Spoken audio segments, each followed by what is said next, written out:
business or the Digital Economy Promotion Agency Thailand. And according to internal needs assessment made by Digital Success Program, we could propose the following frequent areas in Asia for startups as prospects: smart city, digital agriculture, and also the fintech. Thank you. When I heard three of ขอบคุณครับตอนที่ผมได้ยินคุณพูดถึงเรื่องบริบทของการทำงานในบริบทของทางการทูตจนถึงปัจจุบันเนี่ยนะฮะ these terminologies, innovation diplomacies, is quite different from science diplomacy. When science diplomacy mainly focus on the relationship between researchers, laboratories, and universities, it's quite obvious that in the beginning when we think about this so-called innovation diplomacies, we have some, it's not a problem, a kind of challenge when we try to work with each embassy, which specific attaché should be the right person to work with. In principle, is it education or some kind of science? But at the end of the day, it's purely economics, I think. So in this sense, you can see that from the example from three countries, when we're talking about innovation diplomacy, I think the first one that's identify the key characteristics of so-called this specific diplomatic work is business-oriented. That's why the key component for innovation diplomacies mainly focus on how we can work along with private sector. It's either bilateral or multilateral. The second one is mainly on how each embassy could reflect so-called national innovation identity to promote and to support the countries that they pose to understand the potential and also the key so-called strength that could lead to collaboration between the countries. That's why the constructions of innovation systems, companies, it can be SME, startup, and also big corporate, play a very crucial role. Like in Finland, you have Business Finland that's mainly working through the so-called the platforms that like to link between companies to companies. It's not purely trying to sell the technology as a product, but rather to develop the market and understanding. In terms of Israel, you can see that Israel has a special area because of geopolitics. So you can see that the whole countries can act as a sandbox. Not only Israeli, but also the rest of the world that would like to learn from Israel. Why Hungary, which is in the V4 countries, right? Hungary, Poland, Czech Republic, and also Slovakia. So in that sense, in the Central and Eastern Europe, this is so-called another possible area that we can think about how we can connect with the European Union. So in that sense, you can see that G2G, government to government, that's I think all three representatives from the countries mentioned about how we can work with the governmental agency that's quite similar to us as a national innovation agency. Each country has this kind of agency. So this is the first government to government that we can work along apart from specific trade mission. And the last one I think is quite important when I heard from the three speakers regarding to the first question regarding to the diplomatic activities in each countries on how they can map and can probe the demand and requirements for the countries that are working with. In the sense that Thailand, you can see that Thailand is situated in a very geographical strategic area in the Southeast Asia.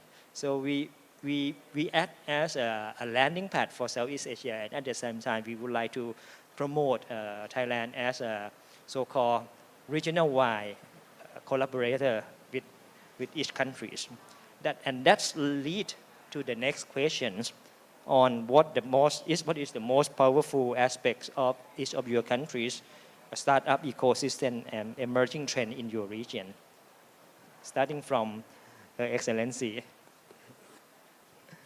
Thank you. So I was trying to make it short, but it might take some time. But Israel is being known, I think, around the world today as the startup nation. I think that in Israel in recent years we really had groundbreaking technologies in many fields, and again it comes out of necessity. A small country without natural resources, a very complicated geopolitical situation, and when you don't have something and you have necessity, this is the mother of all innovation, I believe. So apart from that, I would also put the human resource and the high-level technologies that were developed in Israel, the entrepreneurial spirit, the bold innovation that was developed in Israel, I think that was the basis to the startup nation. But today, we are no longer the startup nation. Today, we are the unicorn nation. And today, you can see that almost 100 startup companies are considered to be unicorns, meaning that they are worth more than $1 billion. And some of them are even worth, I think, 2 or 3, they are in the club of the $10 billion. Meaning, and by the way, this happened during the years of the COVID. Last year in 2021, those startup companies raised about $25 billion, which is more or less 1.5 more than what they did the previous year, and about 3 times more than what they did in 2018. Meaning that the investors from the world, and we basically really put a lot of faith, I would say, on the investors from all around the world, believe in the Israeli companies, in the Israeli startup companies. And why? You ask yourself, why would a company from the United States or Europe would invest in an Israeli startup company? So I think that one of the reasons is that the Israeli company, a startup company, from the beginning, they think globally. They don't think like domestically, they think globally. And when COVID started, because of all of the reasons that I mentioned before, because we are small and we don't have a market, from the first moment, I think they see it as an advantage. And I think that what those investors, we ask some of the investors, why did you invest so much money in those companies? They say the Israeli companies, even when they are small, they are global. They are global, and they are global in their thinking. Now, another important part of the ecosystem in Israel is that there is a very, very high investment into R&D from our GDP. We are number 1 in the world. It comes to an investment of about 4.9% of our GDP. Most of it, about 86% of it, is private sector. It's not the government. But the private sector, again, believes in those companies, and we are number 1 in the OECD in the private sector investment into R&D. We are also number 3 in the world when it comes to the innovation index. We are number 1 in the world when it comes to investment of venture capital. We have in Israel about 5,000 startup companies. And about, I think every year, about 500 more are part of that. We are number 3 in the world when it comes to companies that are listed in NASDAQ. I think, again, it's all about building the right ecosystem. And the ecosystem in Israel is very complicated, but I believe basically that this is really the reason for the success story. We have, on the one hand, the startup companies or the next level, the growing companies. We have the government, as I said, with a large support and the belief that we need to actually invest in the startup companies. And we need also to put the academy as part of it. So academy in Israel is a very important part of the ecosystem. Some of the very interesting innovations came from a collaboration between the startup companies and the academy. A company like Mobileye, that is part of the automated driving systems, that is really one of the leaders today in the world, started from the academy, from the Hebrew University in Israel. I also believe that part of the ecosystem is education, but also educating children to creative thinking, educating children and students that it's okay to fail. This is one thing that I believe is very important, because you cannot be a successful entrepreneur if you are not ready to fail. And if everyone around you looks at you and say, you are a failure because what you did did not succeed, you will never be a successful entrepreneur, because a successful entrepreneur will fall and fall and fall. In the 10th time, he will have a successful startup that will take him to the sky. So this is another point. And one more important part of our ecosystem is the military service. In Israel, every person, I see very young students here, in Israel, when we become 18, men and also women, we all have to go and join the military. This may be unfortunate, but this brings a lot of innovation, a lot of creativity. And apart from that, there are two things. First of all, you take very young people like yourselves, and you ask those people, come with new innovative ideas. And those people usually develop very, very innovative ideas. Another thing is some of the innovation that start from the military or start from the army, there is a spill-off, and they actually move to the civilian market. And I'll give you one small example, if I may. I don't know if you know this small pill. It's called Pilcam. You swallow it, and then the doctor can actually follow this camera on the pill and see your inner, you know, the intensity. Intense, yes, exactly. So you don't need to actually open and have a surgery. You can actually follow it up. And then we ask the person that actually invented that, where did you take this idea?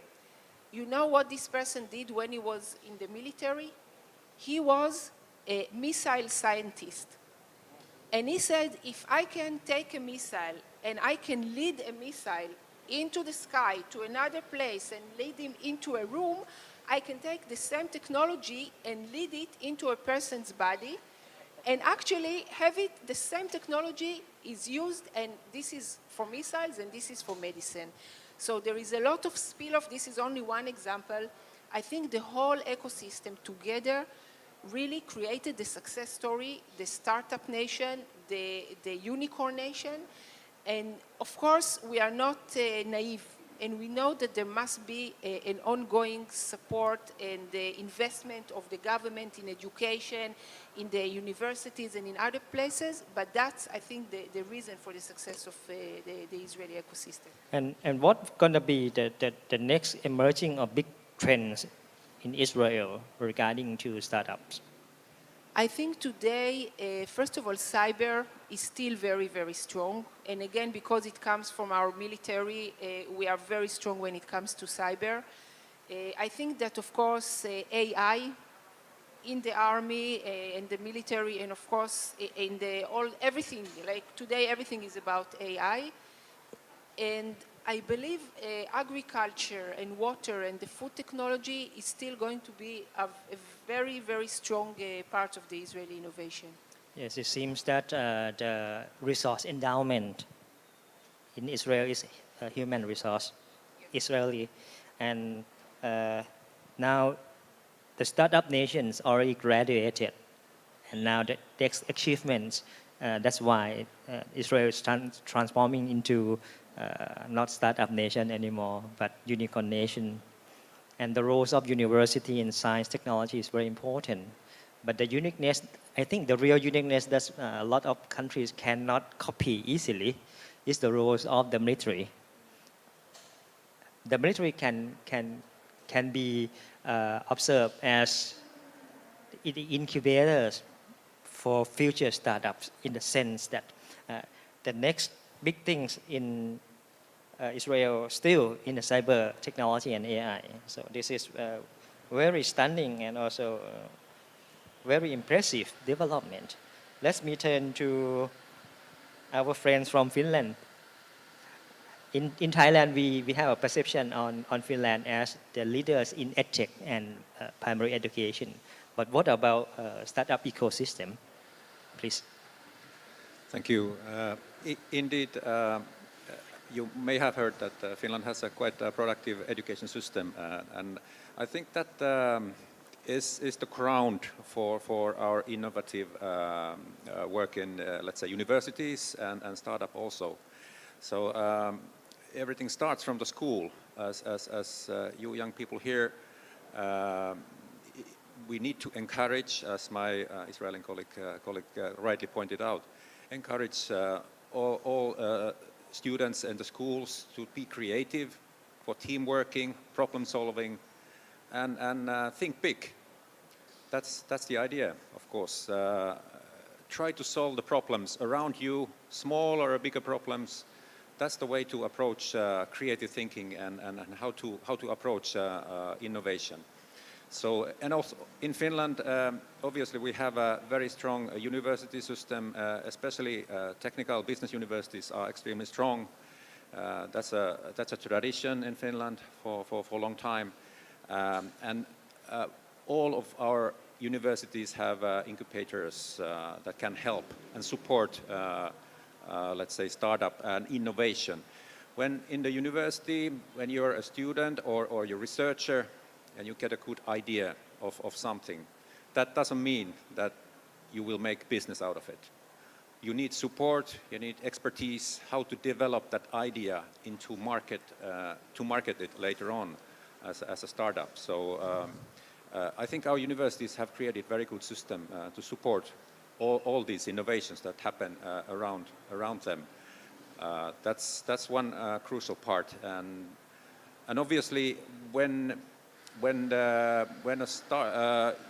you have developed your idea from an idea to innovation and then later on maybe to startup in an incubator in a university, then you need help how to market, where the markets are. And then comes to play our Business Finland, for instance. They have a very good network in Finland and they can support new startups and innovations to look, let's say, further markets. Finland, like Israel, is a small country, and our startups cannot calculate that the Finnish markets would be enough for them. So they immediately they look up global markets, how to make their innovation globally saleable and marketable and scalable. So this is where Business Finland expertise comes to play, and they have good expertise on world markets. First of all, they have good funding mechanisms. You need funding, and then you need expertise on all kinds of issues. How to go about when you approach investors and so forth. So there's a quite good ecosystem of support for innovators and startups in Finland. And then this all has created very active community of innovators, startups, and investors in Finland. We have events called, for example, Slush, which is a quite big startup event organized annually. Like 12,000 people participate, I think, yearly. There's investors, there's new startups, and there's obviously, let's say, inspirational speakers. There's media participating. And this creates a good atmosphere for inspiring, let's say, all of our young talents to try to go towards, let's say, global solutions and innovations. So those are some of the ingredients in the Finnish system, and it starts. I think it starts from the schools. It starts from the primary, secondary schools, and so forth. So there you go forward. And must say also that majority of the Finnish startups are very small. They start with 1, 2, 3 guys or ladies forming some kind of idea. Let's say in early 2000 we had Nokia, which was a global company, and many big innovations were created in Nokia. But then later on Nokia sold its mobile business, and a lot of people from Nokia approached other companies and started creating innovations of ICT and other technologies. So we have spread out of a lot of these people around the Finnish companies, and they work actively as well in startup business. Since Finland has a very strong image and brand regarding to basic education and the student, and a lot of our audience in the physical hall today, they're mainly students. I would like to ask you about the startup activity within the universities in Finland. I used to visit the university in Helsinki. The students organize startup sauna. You may elaborate more regarding to that, because that's the real so-called work of art from the student, right? And they form their communities and they facilitate their friends that would like to do some startup business. Could you elaborate more on that? I never visited startup sauna, but maybe Only the real sauna, right? exactly. But no, but you're completely right that the students amongst themselves are actively promoting these ideas and inspiring each other. So that's very, very important part of the system. So and when they sort of form these kind of startup saunas, which means that they communicate with each other about their ideas, they comment each other's ideas, and they help each other in this way. So that's crucial part. And one thing we noticed also is that many times these things happen in certain universities or certain places, like Helsinki, Espoo, near Helsinki, is a hub of startups. And we have a couple of other hubs in Finland as well, in cities. So usually the people gather together, they have innovative ideas, and they inspire each other around these cities. You heard about the two small countries, small both in the size and not size, number of population. Finland is not that small in terms of land mass, but they are not a landlocked countries. In Hungary, you have a landlocked situation, but both countries mentioned about the most important ingredients: human resource, science and technology. We have some more elaboration from Hungary.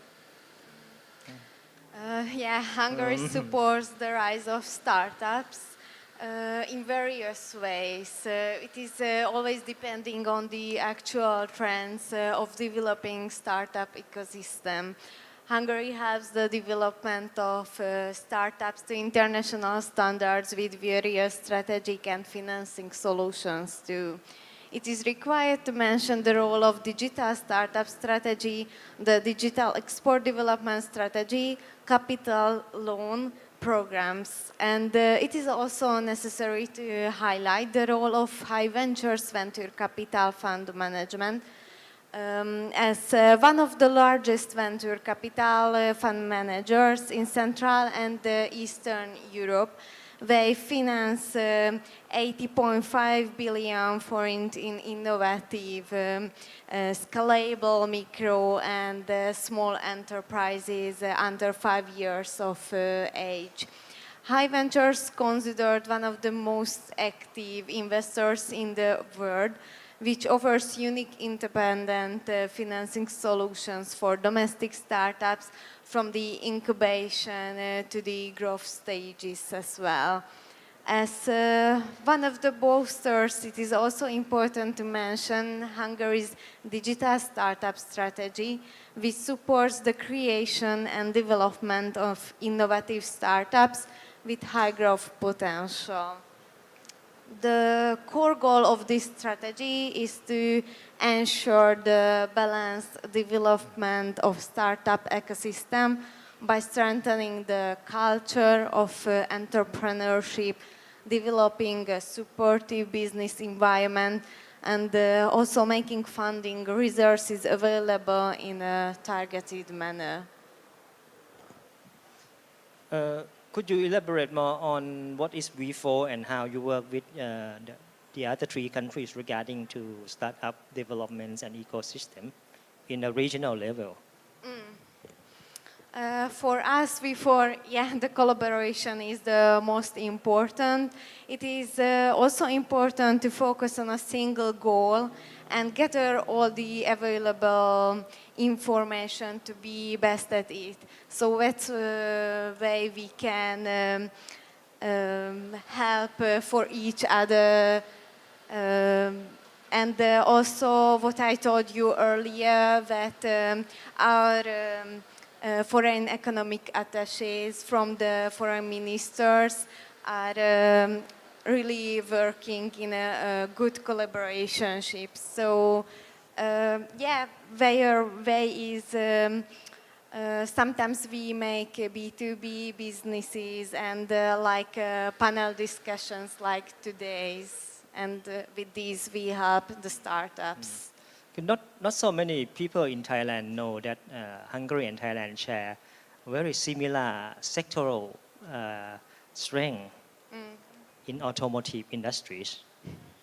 In Hungary, I think automotive industries were big things, and also you already have a strategy and plans for the next stage of technological innovation developments in automotive industries.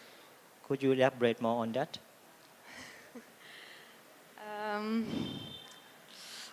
Sorry, it's a good question. What I know that in Hungary, the automotive is really important, but we start new fields like on the smart city and digital agriculture. So right now they are both important, but we start something new. Yes, because I think the next generations of automotive industry is very important regarding to fuel cell, the EV car, and I heard that the Hungarian government work very closely with industry in Germany, so that you can supply the next stage of so-called non-internal combustion. And I think there are quite a few number of universities that's working on startup regarding to engineering and automotive. That's quite interesting. Okay, we move into another question, which is I think very important. What next, right? when we heard about the high potential sectors and also the uniqueness for each three countries, and what will be key aspects of the future collaboration between your startup ecosystem and Thailand. Let's start from Victoria. There are thousands of fellow startup funders in Hungary and around the globe who share their success stories and know-how openly. The attaches and companies, we think, have to be open to learn all about the market, typical pitfalls and good practices from blogs, podcasts, and directly from founders to experiment in short increments, both quantitatively and qualitatively, create a hypothesis and draw conclusions systematically is very important for us. In our opinion, it is important to evolve a proper startup strategy. Within it is possible to develop digital competencies as well as creating a financial regulatory environment for startups. Thank you, Honor. All right. So when I look at the future, and I think what lies ahead. First of all, again, as I said at the beginning, I think we need to ask ourselves, what does Thailand need? And if in Thailand there is a lot of conversation about the BCG, biocircular green, to make a green economy, to have water solutions and agriculture. These are the things that we believe that we can contribute. When we go to agriculture, Israel is today one of the most advanced countries in the world, and we have the most advanced startups, I would say, in many products that actually make our agriculture very, very advanced. Again, I remind you that we are an arid country. In Thailand, you are lucky and you are blessed and you have a lot of water, but still, I can give you an example.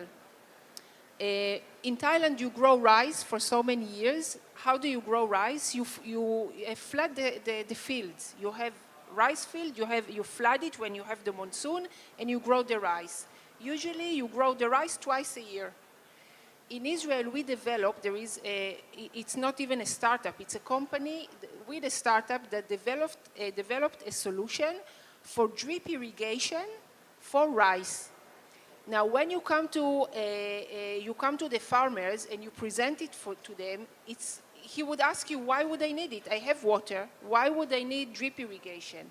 So we tell him, listen, if you use the drip irrigation with the fertilizers and everything, you will get better quantity, you will have more quantity, you will have better quality, and instead of 2 cycles of rice, you can grow a 3rd cycle, let's say, of sweet corn and earn much more money.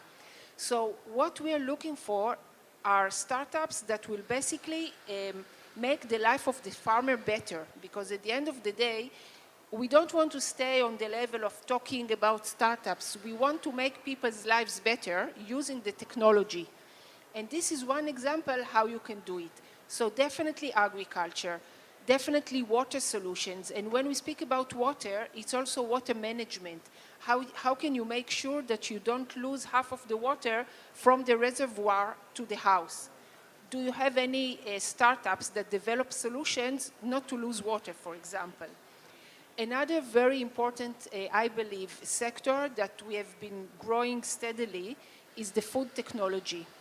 Now, Thailand is so strong when it comes to the food industry. You have those huge multinational companies here that keeps looking for innovations and looking for what will happen tomorrow. What can we do for the next, in the next 5 years? In Israel today, we have incubators, and I did not mention it before, but we have government incubators and private-supported incubators that develop solutions in the food technology area. For example, the whole issue of protein alternatives for meat, for fish, for milk, and it's not that we use only plant-based solutions, but we actually today can grow meat from meat cells. We don't need to kill the cow. We can take cells from the cow, grow it in a lab, and create a steak. Now, this startup, it is small. They keep trying and they have the know-how, but they don't have the production capabilities. They don't have the marketing capabilities, and they don't know how to take it basically to market. So we find here very good partners in Thailand that we say we have like companies like Thai Union or CP. On the other hand, we have those small Israeli startups, and together, the collaboration, this is the future, I believe. So we already see it starting, and I believe it will grow even more. Now, if I may, 2 more things. One is the cyber industry. Again, I believe that this is the future. Unfortunately, I mean, the world has become completely digitalized, but it also has the risks. So I think that today we can provide a lot of solutions, and our startups, again, being connected with the right partners here, can basically supply a lot of solutions. And the other thing, you asked my colleague here from Hungary about the automotive industry. This is interesting because in Israel, we never, or maybe in the 60s, we produced some cars, but they were not very good. So we do not produce cars. But our automotive industry is very advanced. We have, I think, about 200 startups when it comes to the automotive industry. So maybe we cannot produce a car, but we can definitely provide solutions when it comes to that industry, and very, very advanced. Mobileye, Waze, everybody uses Waze around the world. These are all Israeli solutions, all sorts of safety capabilities. And we believe that, again, in Thailand, you have a very strong automotive industry. We believe that we can be part of it. I could have gone on and on, but I think it would be enough, and I think we have a lot of our plate. I remember I used to try artificial cheese in Tel Aviv 3 or 4 years ago. Did you like it? Yes, it looked like the real one. But in the near future, we will have artificial milk from Thai startups.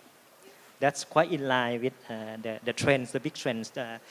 I use these terminologies, post-farming economy. No longer traditional farming. Now you are moving into something in the laboratories or plant factory. That would be the near future's food industry we are going to see in the city. Okay, let's move to our Finland's colleagues regarding to the near futures. We already have quite a few number of collaboration, but what can we do more in the near futures? Thank you. Indeed, this is an interesting area to work with startups and investors. And I think there's this need in, let's say, climate issues in the world. That's a common in Finland and everywhere in Thailand. And Thailand has this strategy for BCG, biocircular and green economy model. This is one which we can base our cooperation with. So both countries have similar ideas on the future. We need to work on climate. This is clear. And of course, food industry is a central part of our future. I think. How do we feed the people, and how to get less CO2 carbon emissions on all of this? Just as my Israel colleague pointed, nice innovations. Maybe one or two from Finland. A small startup called Solar Foods. It's quite interesting. It's similar, a little bit similar to what this Israeli startup is doing. It's creating from microorganisms, from air and electricity with fermentation. It's creating food. So this is quite interesting process. It can create food from anything, basically. And then maybe just another one on technological mobile phone side, Swappy. It's buying old iPhones and installing new programs in them and then selling them out. So they can be reused. As we know, there's a lot of this electricity, old electricity in the world that people are not using. They're buying new ones. So this company is taking the old mobile phones and resetting them to be usable again. So that's quite interesting. And then there's a company called Gooppa, which has created location services for companies or any buildings that when you're inside, you know exactly where people are or your belongings are. You can install anything anywhere, and you know exactly where they are. So if you lose your keys or you lose your mobile phone, you would instantly know where they are from the service. So there are many solutions like that. But I want to point out that we would be very, very happy to support and help to organize some kind of startup events in Thailand, where we would bring Finnish startups, maybe investors, and then bring Thai startups and Thai investors together and see what would be the good way in that sense. So that might be one way approaching these things together with you. Yes, maybe Salash can return to Bangkok. Yes, indeed. I think one of our startup events, Arctic 15, had a plan to organize events here already, and they are ready and very open to come to Thailand. So that would be a very lucrative possibility, I think. Thank you. I think the three countries mentioned about two specific area or sectors: digital platform and also BCG, that's stand for bio, circular and green, particularly on circular in this regard. We still have more time. I have special questions for all of you because in Thailand now quite a few number of people talk about soft power. The things that we has been talking for almost an hour, I think it's already represent soft powers in a sense because we're talking about futures, talking about human resource centric innovation and also the way that the younger and new generations can pursue their dreams. So what is your country's soft power strength? Could you explain to us that because we have startup, we have innovation diplomacy, and how you would like to communicate for the younger generation in Thailand, our student here, what is your soft power? Let's start from Israel. Okay, put me on spot here.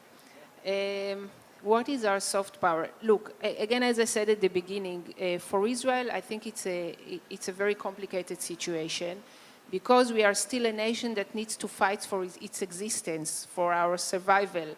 So the soft power is really not to focus on the conflict, but to focus on the opportunities, to focus on innovation, to focus on science and technology, and R&D.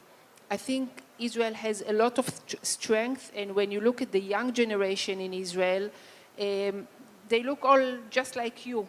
They think about their education, they think about their future, they want to travel the world, and I think one thing that we are trying to do is really to present that side of Israel, to present the education, to present also how beautiful Israel is. This is one thing that sometimes if people only watch the news, they don't know about it. But Israel is very diverse. It's a very beautiful country. You know, you've been there.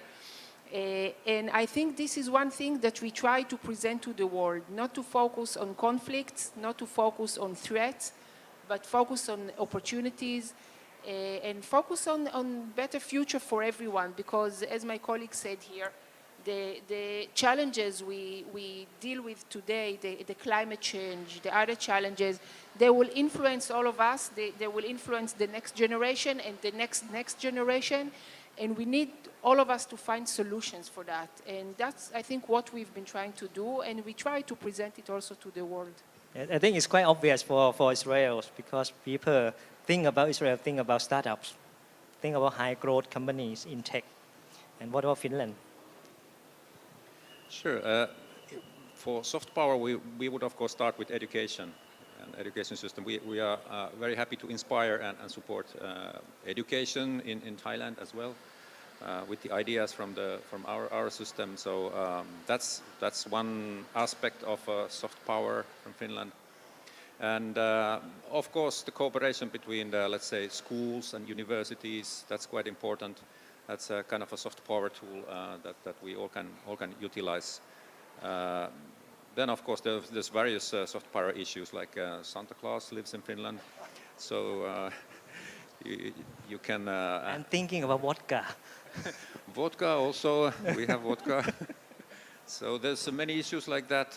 Moomin also in Finland. So many quite nice issues that you can imagine. And of course, as you know, Finland is a country of thousands of lakes and very beautiful forests. So anybody is welcome to visit and have a look how everything looks in Finland. Finland is a global friendly country. That's why you mentioned a lot regarding circular economies or the futures of the world. That's greener. This is the soft power. That's why you educate young people and young generation. Okay, what about Hungary? Yeah, for us, for Hungary, I think our soft power is the culture and the modernization. And the most important, I think, is our geopolitical place. But we are in the middle of Europe. It's good for companies, for startups, and for the younger generations as well. And what I told you earlier, that for young generation, it would be really helpful if they could attend for B2B sessions. Through those, they can like go there with their hypotheses and start a talk and yeah, through our attaches, we can easily get to Hungary and you know, it's a good place for them. I love Hungarian food. Yeah, Very, very famous. Apart from that, you can see that the whole hour we are talking about the roles of diplomat. That's link us to innovation activities and the futures of the world regarding to how we can connect them with startups and also the way startup ecosystem in each country develop. I would like to say thank you to all three representatives from Finland, Israel, and Hungary that's already share some thought and also hint some very important point for our new generation and startup that we can work together internationally. Internationalization and collaboration is very important. So hope that you can learn and you can think about how we can use this specific setup, so-called diplomacy, and work along in the near future because we are going to be all global citizens. Thank you very much. Thank you. ขอบคุณครับ ขอบคุณครับ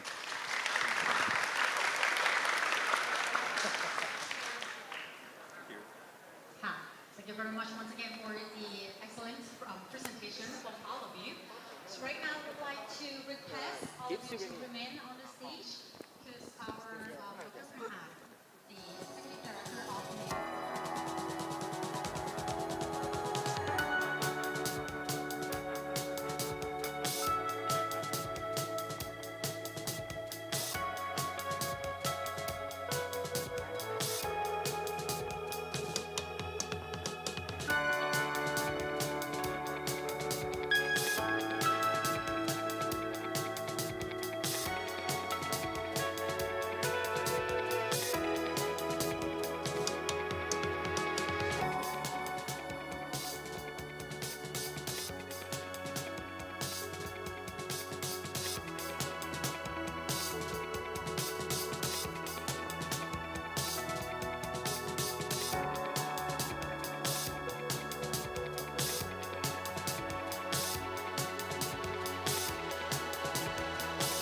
Embassy of Hungary, Bangkok. Thank you very much. And we would like to request a group photo session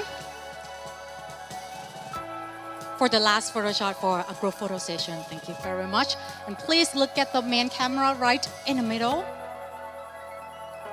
with a big smile. 1, 2, and smile.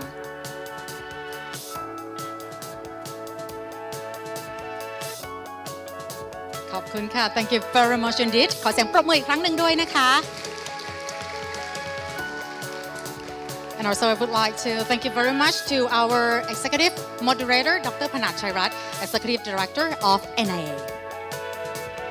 So as I just mentioned earlier, this is only one of 35 topics regarding the innovation that are going to acknowledge and exchange by our 80 local and global experts in 3 main areas, which is we still have a lot more of interesting section we're going to discuss right here in this AIA, and also for anyone who would like to enjoy online or metaverse forum, please do not forget to visit like site.na.or.th สำหรับวันนี้นะคะก็ขอบคุณทุกท่านด้วยน่าจะเป็นอีกหนึ่งเซสชันที่น่าสนใจเลยทีเดียวนะคะแล้วก็สามารถที่จะรับฟังนะคะที่ NAA แห่งนี้รวมไปถึงแล้วนะคะก็สามารถที่จะนะคะไปร่วมกิจกรรมนะคะ You are more than welcome to join us in site.or.th to join us in metaverse activity.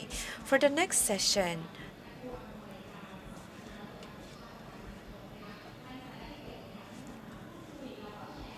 we will have the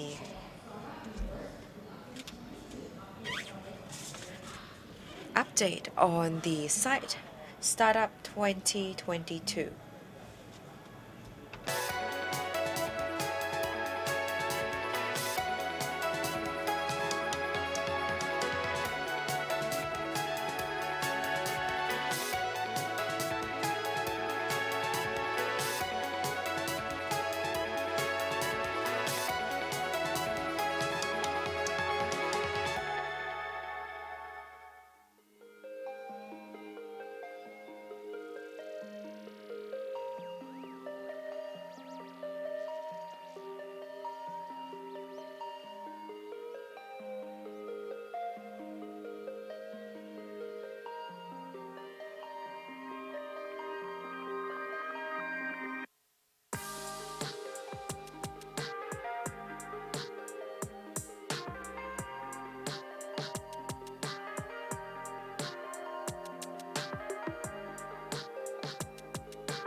สวัสดีค่ะสวัสดีทุกท่านนะคะขอเสียงปรบมือหน่อยได้ไหมPlease okay thank you very much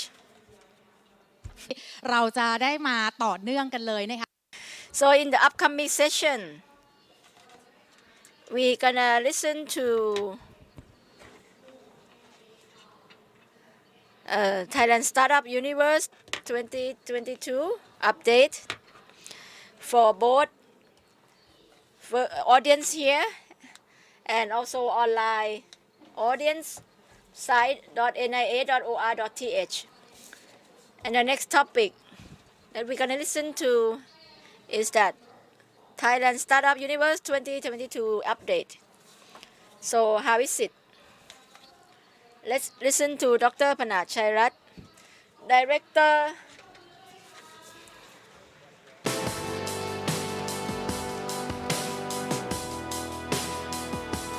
Dr. Panat Chairat, Director of NIA.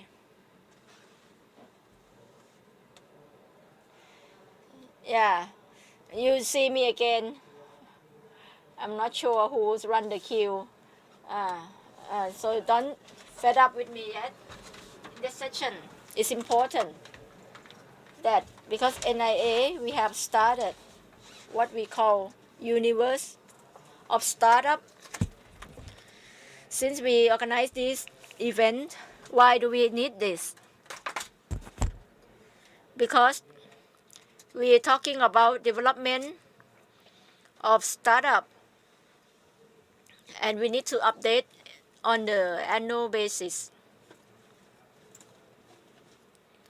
And this year น่าจะสุดท้ายละของการที่วิกฤต because we just gone through COVID-19 crisis and we started this last year. From what we talked with many town halls, with startup, with investors, and many government agencies, and we have the document come up. This is a report of how to develop ecosystem report 2021. And the research, the report finding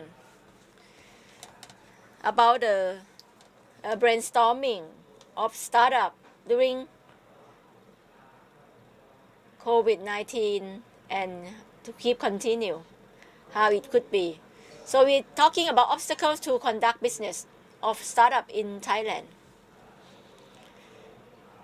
We identify into 4 aspects. First is the manpower readiness. Number 2 is source of funding. Number 3, growth and scalability. And 4th, support by government and partners. So in short, it's about people, money, growth and support. It's not only this, but when we break it down into details, we see that for the manpower readiness in the past year, what's the development of the upcoming universe? What needs to get fixed? First is the readiness of manpower. Students sitting here, you are the future generation. You can be a fintech, a co-founder, a CEO in the future, or employee in startup business, or you are change maker. So we have 3 aspects in 3 breakdown points of manpower. The entrepreneur, most entrepreneur focus on development in technology, but lack of organizational management. They just focus on their own technology, like coder. So they cannot really catch up with the investor and speak different languages. So we need to equip them not only the tech talent, but also the business talent. And we also have consultant online courses through Global Hub in Bangkok and Chiang Mai and EEC. Why so? Because we need to equip entrepreneurs to be good at both business and their products and services. This is the chronic problems, and we require many more resources on this. This is the ongoing development. And number two is the tech talent. It's not enough to move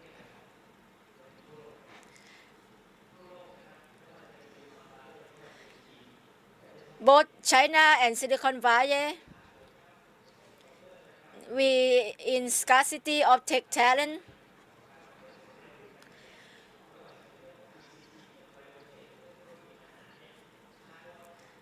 We lack of many personnel. So we need to equip young people. And we have employment since 2010, 2020. This is not the ordinary job, but it's the tech job. And probably it's the company founded by your friends or colleagues. Once you set up the company, the startup company, you need to hire people. So you need to cultivate them. You need to incubate them since they haven't graduated. What's the innovator? How people in fintech work. The third aspect, the business entrepreneur cannot hire tech talent with high salary, but they have to offer share of the company to them, or the employee stock ownership plan, ESOP, and it's not insignificant yet, has no significance in the employee decision making. The difference between the last two is that first is not join the company yet, but number three, that they already joined, but how to keep them, how to retain them with the company.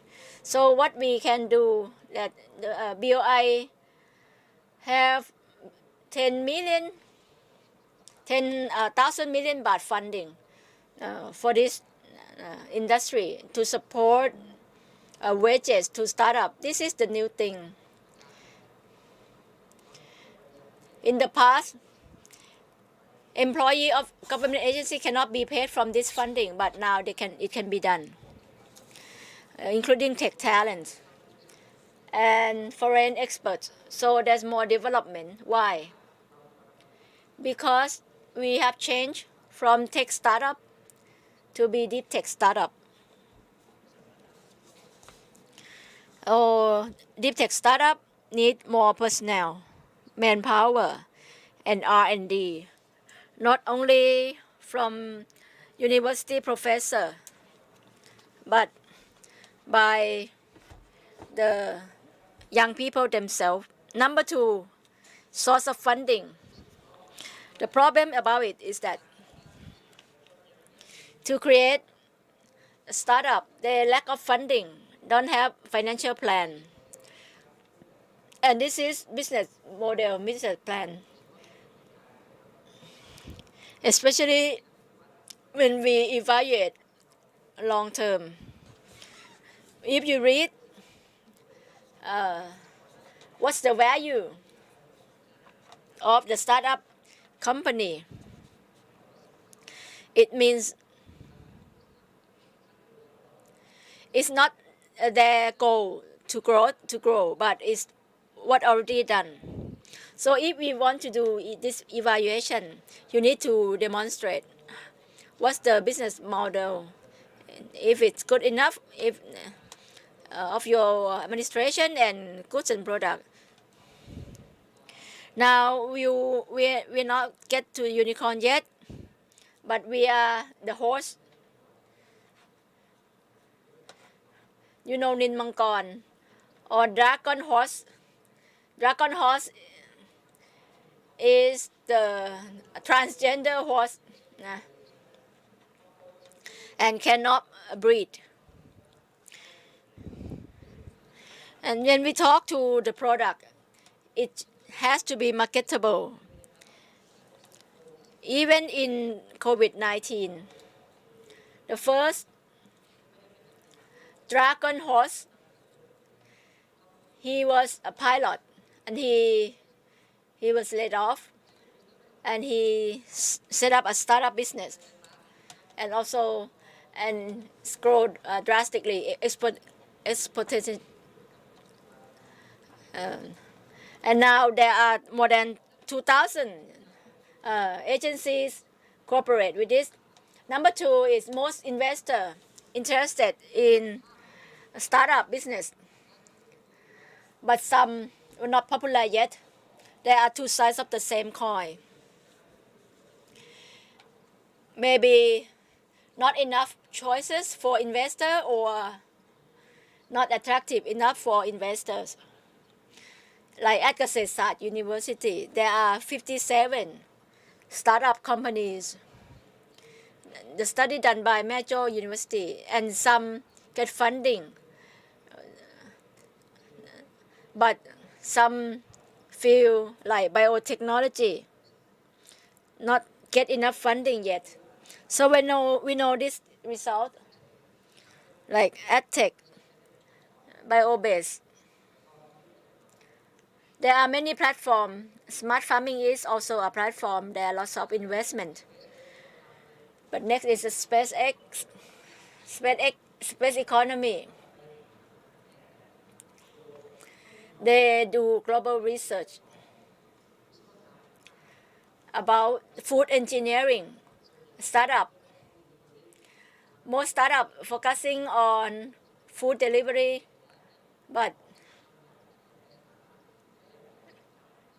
the most demanding is about food engineering, food automation, industry 4.0.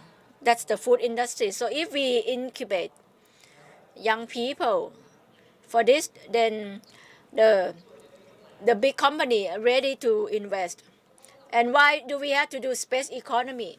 Because we already have this field. Every year we have to pay for licensing 50,000 million baht for satellite licensing. So why don't we create it ourselves? We need to visit lab, we need to equip them, we need to equip them with astronomy. Last year we have done in these three fields. The third aspect, that the promotion of investment is not attractive enough comparing with other countries,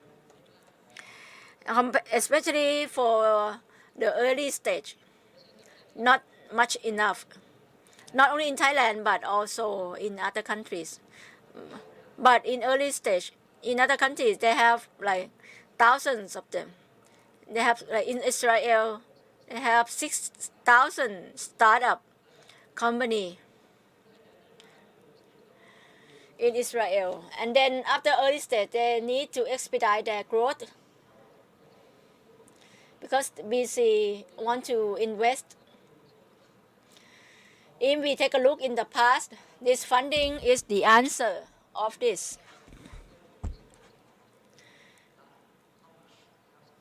And government should subsidize on this gap, on the technology innovation-based enterprise. This funding now support 435 projects with a funding of almost 300 million baht. how to subsidize it, how to fill the gap. It's very early stage. Some just newly start up. The investor not interested. Then they can ask funding from NIA. Up until they are capable to ready to get investment, then private sector is ready to invest with them. And entrepreneurship with the early stage cannot access to loan of Thai commercial bank to top up their business. Sometimes they need to make a loan because they don't have collateral. Partnership because they don't have asset to guarantee. Not all startup have wealthy parents or family. For example, like government saving bank,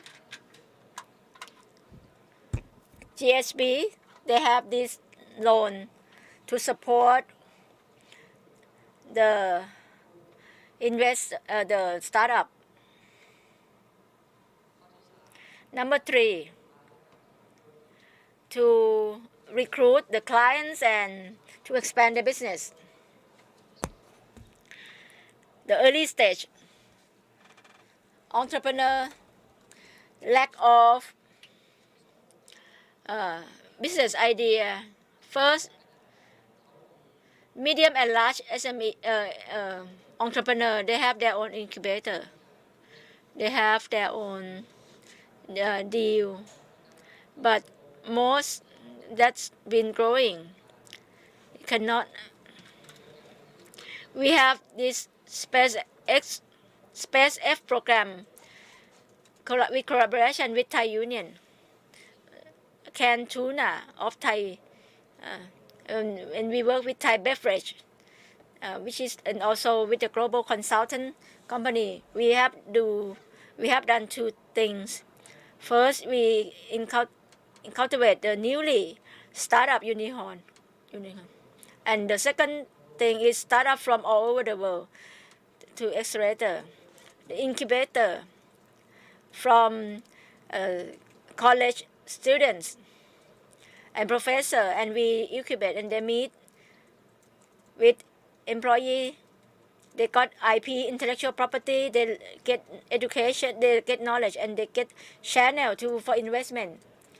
This is one example that we done with food technology, food industry, and next we're gonna expand to telco, to other industry. Second, usually a lot of businesses lacks financial literacy. Then another word that we use is cash runaway. Cash runway. They lack of financial planning. And of course, this is very important because not all investors will continue invest in your business from start to the end. So we have mechanism to provide knowledge. We also have platform where young people can educate themselves. And this is linked with business model about understanding of how to be a business owner. We've talked a lot about startups, those who are survivors, but are still a lot still struggling. And the consumers platform in consumers base in Thailand is still quite small. The domestic market actually is not small, but the majority of the market is in the hands of big businesses.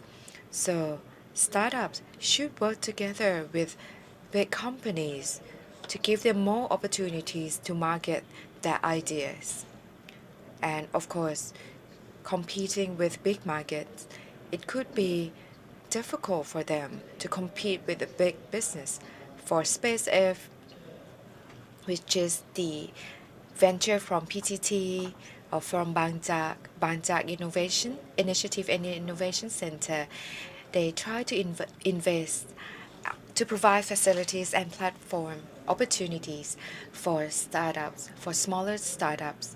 So as we see here, bigger companies have started working together with smaller startups. Next is support by government and partners. There are 4 areas. First, lack of master plan and policy to drive community enterprise to be an entrepreneur at the regional level, become a regional player. So they still lack the clear plan, strategies. And of course, we also need supporting legislation for startups to go overseas. Recently, the resolution of the cabinet has made it clear that the support for startups are very important, and the legislation contributed by NIA will soon in the future be part of legislation in force to support the growth of startup. The financial support from the government is not comprehensive enough and has not covered all the different industrial sectors. I think it's very important which stage the business is in.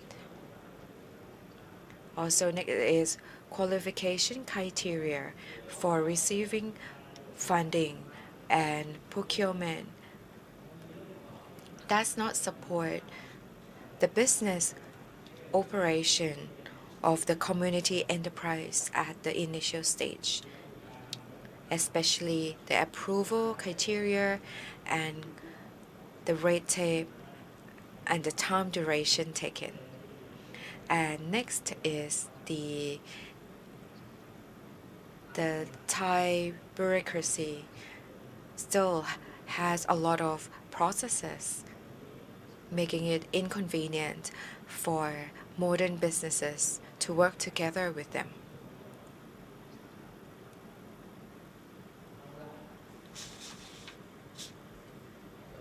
Okay, so I would like to show this to you. I would like to show the universe, Thailand Startup Universe 2022.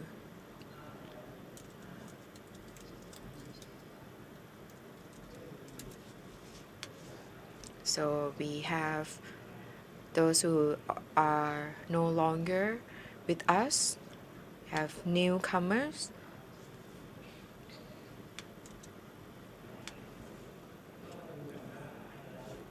So let's take a look at this year's highlights.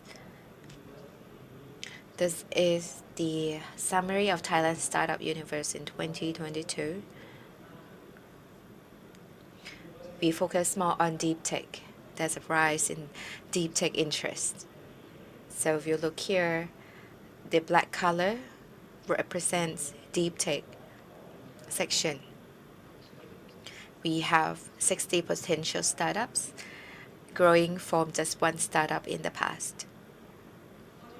Number 2, attractiveness of Bangkok city. Bangkok still attracts a lot of foreigners to set up business. The digital we are at the second in the world with a number of digital nomads. And number 3 is the interest of universities that have incubators and funding to support community enterprise. Of course, we have a lot of foreigner startups. It's quite international. As you see here, we have a lot of global partners flowing into Bangkok City.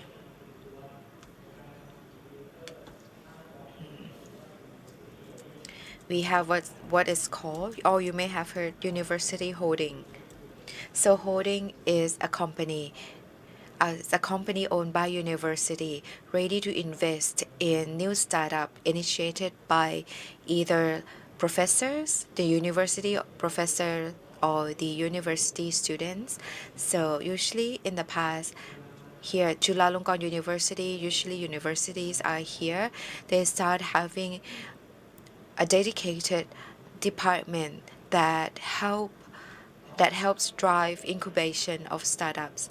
Next is the legislation, the right legislation that help facilitate the growth of startups. So it could be the intellectual property patent, Intellectual Property Act, and next is investment in the initial stage of community enterprise. The amount of investment is still high, even during lockdown, which goes against the flow or the trend in the global scale. So at the end here, I would like to end with the challenges that are waiting for us in the future. Now we have war, we have the economic constriction, we have and other crises. So we need to make sure that the government provides proper support, just like Scandinavia, the Nordic countries, the startups and private sector. They can become, how are we going to make them become the vendor for the government sector? This is what we call GovTech. And next is about investment in community enterprise. In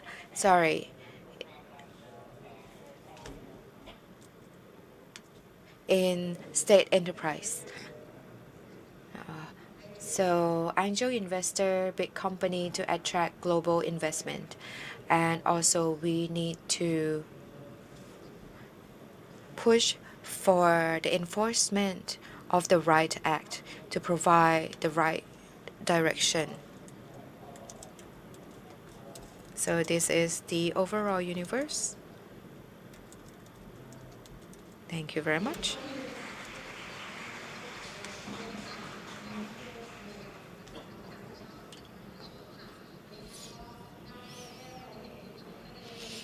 So thank you very much for your sharing and the stories that you have shared with us, the crisis, challenges, and the current situation. So there are many things that we can learn from this session, build upon what we already have, make it better. So as you see, as you have joined us today, I'm sure you have learned a lot from their failures, the current situation, challenges, and it will help us move forward even stronger. So I would like to pass on encouragement and good wishes to all the startups, business owner, and of course, we start seeing good direction that will occur in the future with support from private and public sector. And today, still, we will go over several topics till the end of today. We also have activities here on site. This is day 2 of SITE 2022. So in the next session at around 1 p.m. is the MOU session, and this is done together with NIA. This is the Memorandum of Understanding ceremony. So this will be the next session to support innovation system to promote good health between the fundings that promote health and NIA. You can also join us in Metaverse activity, and we will come back here at 1 p.m.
Thailand